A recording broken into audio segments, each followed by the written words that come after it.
Hello दोस्तों, स्वागत है आपका मेरे YouTube चैनल दक्ष कंपटीशन क्लासेस पर। मैं आपका जीतू सर आपका हार्दिक स्वागत करता हूं, अभिनंदन करता हूं।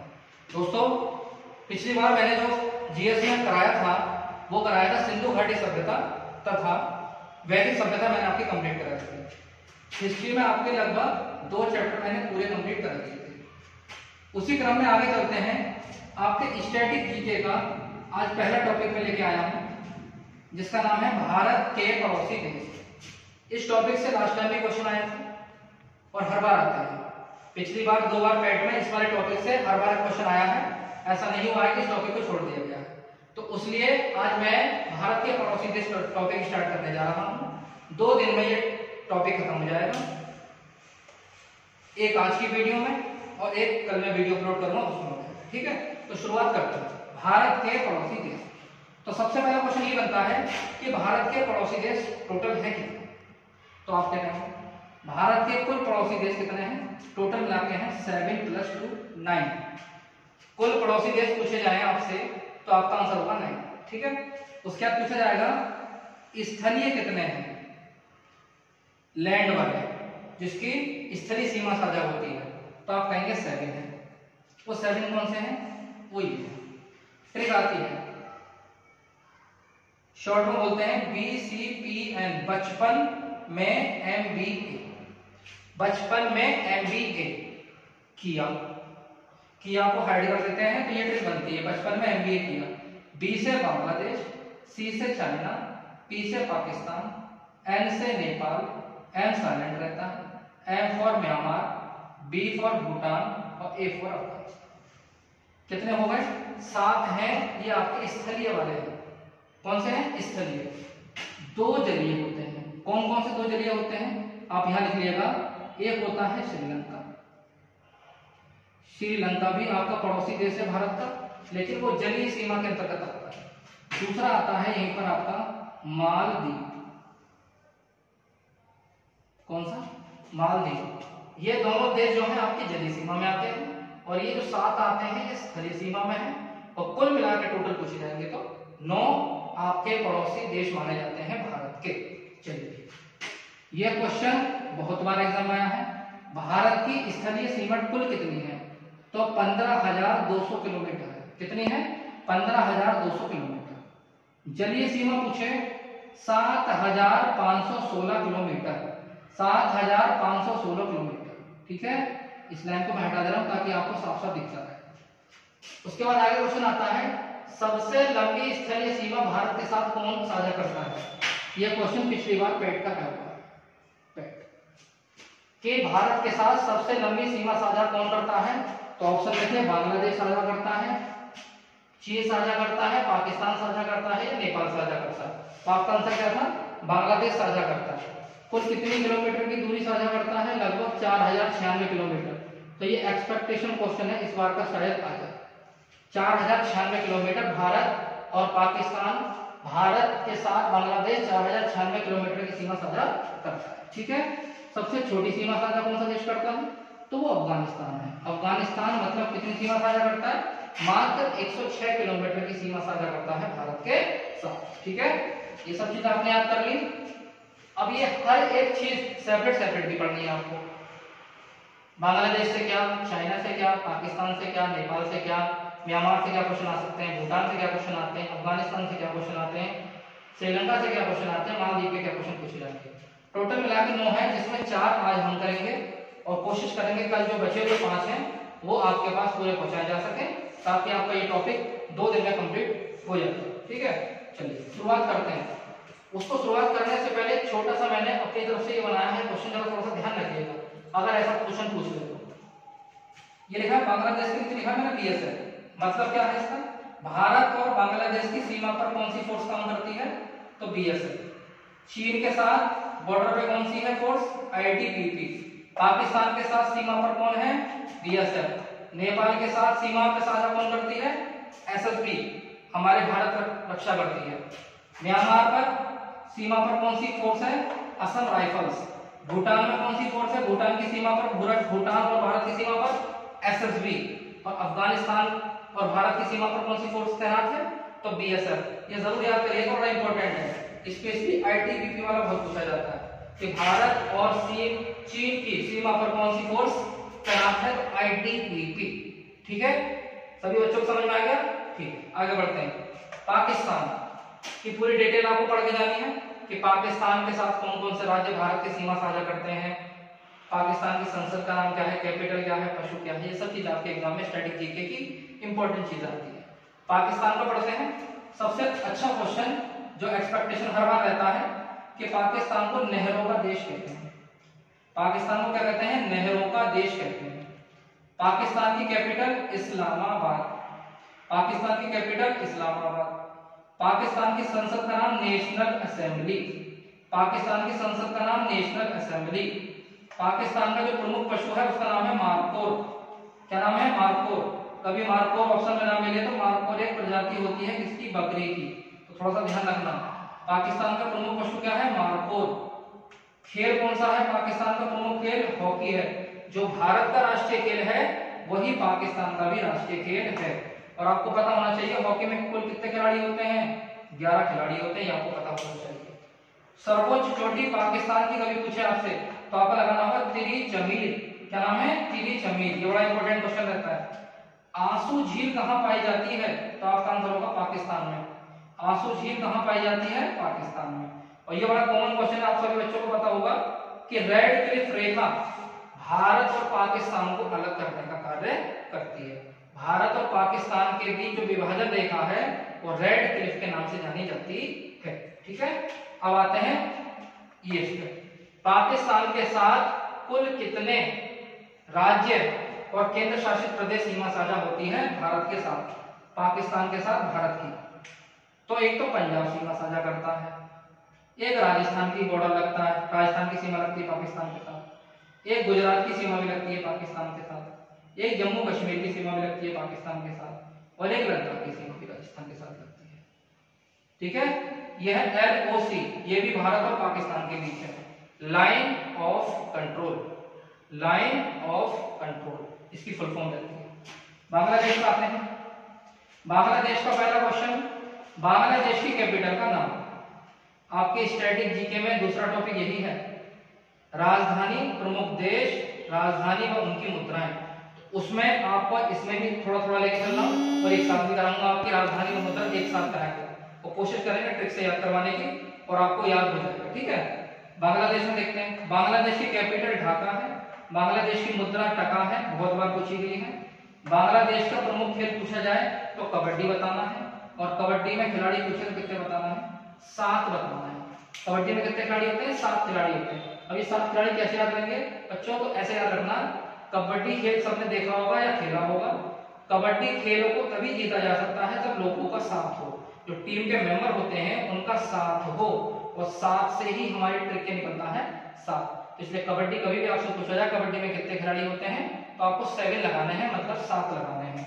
अच्छा, यहाँ की संसद का नाम क्या है? उसका नाम है जातीय संसद। क्या बोलते हैं? बांग्लादेश की संसद का नाम है जातीय संसद, बहुत पूछा जाता है।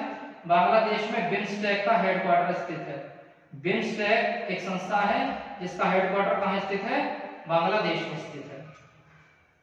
पाकिस्तान को नहरों का देश कहते थे जबकि बांग्लादेश को नदियों का देश कहते हैं। क्यों कहते हैं भाई वह नदियों का देश?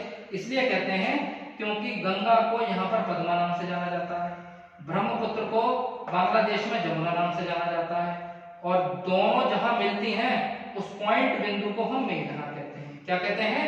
उस पॉइंट बिंदु को हम मेघना के नाम से जाना जाता है। पूछा जाए बांग्लादेश का प्रमुख पशु कौन सा है तो रॉयल बंगाल टाइगर आपको बताना है। ठीक है, बांग्लादेश का राष्ट्रीय गान अमार सोनार बांग्ला। इसके रचयिता कौन है?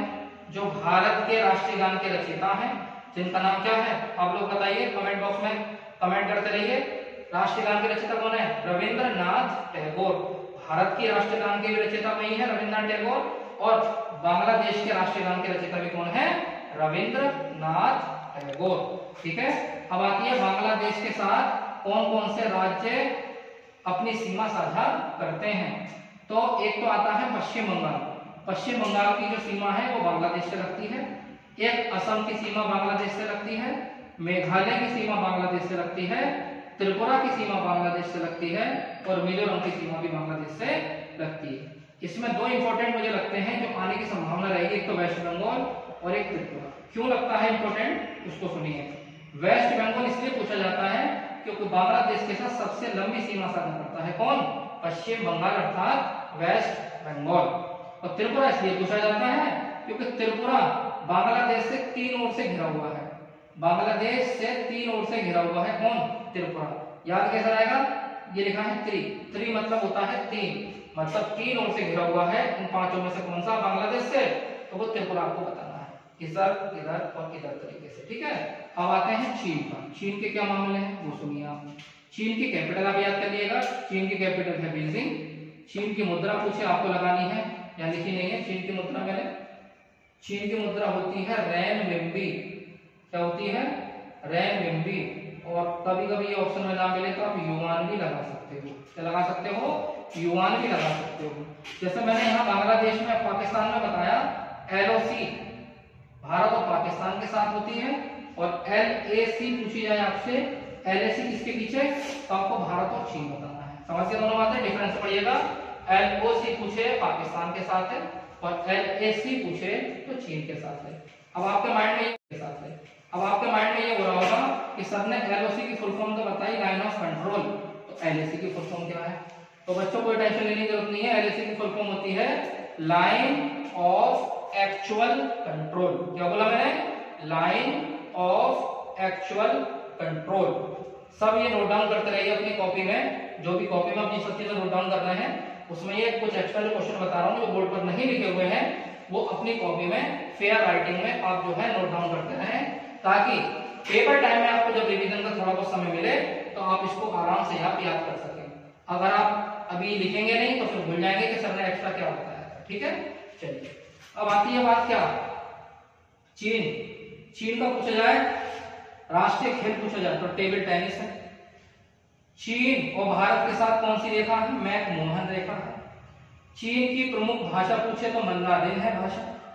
चीन की प्रमुख नदी पूछे तो आपको लगाना है हुआंगहो, जिसे हम पीली नदी के नाम से भी जानते हैं। चीन के अंदर ब्रिक्स का हेडक्वार्टर, आपको पता होगा ब्रिक्स का हेडक्वार्टर पड़ता है चीन के शंघाई में। कहां पड़ता है, शंघाई में। और चीन का सबसे बड़ा शहर माना जाता है शंघाई। चीन का सबसे बड़ा शहर माना जाता है शंघाई। और ये इंपॉर्टेंट क्वेश्चन लिख लीजिए, करंट अफेयर में काम आएगा आपके, कि भारत और चीन के साथ एक युद्ध अभ्यास होता है जिसका नाम है हैंड इन हैंड। क्या नाम लिखा, हैंड इन हैंड। आपने देखा होगा कोरोना वायरस की शुरुआत जो हुई थी वो चीन से हुई थी, और उसके कारण हम एक दूसरे से हाथ नहीं मिला पाते थे। हैंड इन हैंड मतलब एक दूसरे से हाथ नहीं मिला पाते थे। तो वहां से आप याद कर सकते हैं ट्रिक के तौर पर कि हैंड इन हैंड वाला जो मामला था अभ्यास का, वो चीन के साथ होगा कहीं ना कहीं, क्योंकि चीन ने ही कोरोना वायरस को जन्म दिया था। ये सब लोग आप जानते हैं।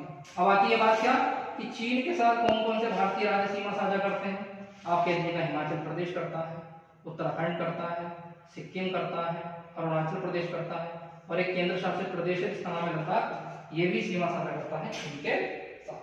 ठीक है, हिमाचल प्रदेश, उत्तराखंड, सिक्किम, अरुणाचल प्रदेश, लद्दाख। तो हमने कौन कौन से पढ़ लिए, पाकिस्तान पढ़ लिया, बांग्लादेश पढ़ लिया, और चाइना मीन्स चीन पढ़ लिया।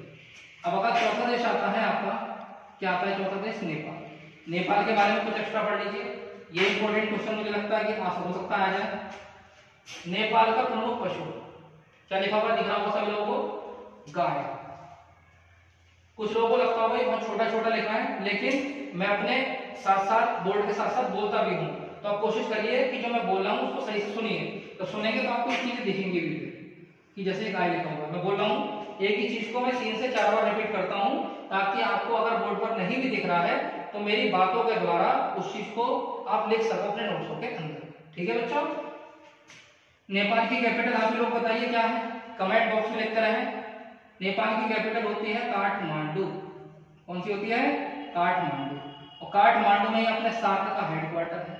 क्या है, सार्क का हेडक्वार्टर है। सार्क का हेडक्वार्टर कैसे याद रहेगा, काठमांडू में है, नेपाल की राजधानी में। तो सार्क एक मछली का नाम होता है, और सार्क मछली जब काट लेगी तो हमारे लिए दिक्कत हो जाएगी, इसलिए उसको नेपाल मतलब मत पालो। विश्व की सर्वोच्च चोटी, सबसे ऊंची चोटी जिसका नाम है माउंट एवरेस्ट, कहां पर स्थित है, नेपाल में स्थित है। ऊंचाई 8848 मीटर, 8848 मीटर। ठीक है, आगे बढ़ते हैं। ये देखो वॉलीबॉल खेल लिखा हुआ है। नेपाल का राष्ट्रीय खेल पूछे तो वॉलीबॉल खेल बता दीजिएगा। एक आता है यहाँ की संसद का नाम, तो आपको लगाना है नेशनल असेंबली। नेपाल की संसद का नाम क्या है? National assembly. और मुद्रा पूछे तो रुपया, नेपाली रुपया, नेपाल की जो है मुद्रा। ठीक है, मुद्रा नहीं पूछी जाएगी इसकी, ये जरूर याद कर लेना। ये जो डबल टिक लगा हुआ है, डबल टिक। सूर्य किरण अभ्यास किन दो देशों के बीच होता है? भारत और नेपाल के बीच होता है। तो आज बच्चों हमने क्या क्या पढ़ा? स्थलीय सीमा पढ़ ली, जलीय सीमा पढ़ ली। टोटल 9 होते हैं। 7 जो होते हैं स्थलीय होते हैं, उनकी आपको मैंने ट्रिक बताई, जरूर याद करिएगा, याद आ जाएगा आपको। उन 7 में से मैंने आपको 4 की पूरी इंफॉर्मेशन दे दी, जो आपके पैट में आने की प्रबलता रहेगी। अब कितने बचते हैं? 5 बचते हैं। 5 जो बचे हुए हैं वो आपको मैं कल कराऊंगा, लेकिन कल आने से पहले एक छोटी सी वीडियो और आएगी जिसमें इस टॉपिक से संबंधित आपसे क्वेश्चन पूछे जाएंगे। इस टॉपिक से संबंधित कुछ क्वेश्चन पूछे जाएंगे, तो आपको उनका आंसर देना होगा कमेंट बॉक्स में। ठीक है बच्चों, तो देखो आप मेहनत करते रहो, आप यूपी SSSC में बहुत अच्छा स्कोर करेंगे। आप ये मान के चलिए आपका 80 से लेके 90 के बीच के स्कोर बिल्कुल बनेगा अगर आप मेहनत करेंगे। आपके साथ इसी चैनल पर हिंदी के सर और रीजनिंग के सर प्रॉपर वीडियो दे रहे हैं, टाइप वाइज आपकी वीडियो चल रही है, जिसमें कैलेंडर की वीडियो वर्तमान में चल रही है, अरेंजमेंट आपको किया है, हिंदी की प्रॉपर मिल रही है। तो बच्चों किस बात की है? बस केवल मेहनत करने की देरी है। मेहनत अगर आप करेंगे प्रॉपर तो आप जरूर कामयाब होंगे। यूपी SSSC पैट में 80 से नंबर बीच में लाएंगे, तो आने वाली कोई भी वैकेंसी होगी आप किसी भी वैकेंसी से दूर नहीं होंगे। हर वैकेंसी को आपको फॉर्म फिल करने का मौका मिलेगा। उससे क्या फायदा कि आप अभी मेहनत में करते हैं कि आप नहीं बनना है, चले बारह मेन एग्जाम का तो सब बच्चे फॉर्म भर रहे होंगे जिसने मेहनत करी है, और आप केवल कुछ नहीं कर रहे होंगे, आप केवल उनको मुताक रहे होंगे। तो उससे कोई फायदा नहीं है बच्चों। मेहनत करो, आप ये सोच के करो कि जो हमारे पास है वो सर्वगुण संपन्न है, तो आप जो है जरूर कामयाब होंगे। आप देख लीजिएगा स्टैटिक जीके का भी मैं जो भी चीज अपने इस यूट्यूब चैनल पर हर एक एग्जाम में देखने को मिली। इस बात की मैंने पिछली बार भी बताया, 10 बार फिर बता रहा हूँ, आपको मेरे होनी चाहिए। तो आज वीडियो हम आपको करते हैं, कैसी लगी मेरी वीडियो आप लोग जरूर बताएं, कमेंट करें, शेयर करें, लाइक करें, और चैनल को सब्सक्राइब करना बिल्कुल भी ना भूलें। लोगों को बताएं, अपने दोस्तों को बताएं कि पैट की बहुत बढ़िया क्लास है, 10 कंपटीशन क्लासेस पर चल रही हैं, और जो क्रमवार चल, ठीक है। इसके आगे की वीडियो कल पढ़ेंगे, ठीक है। ओके बच्चों, शुक्रिया, थैंक यू।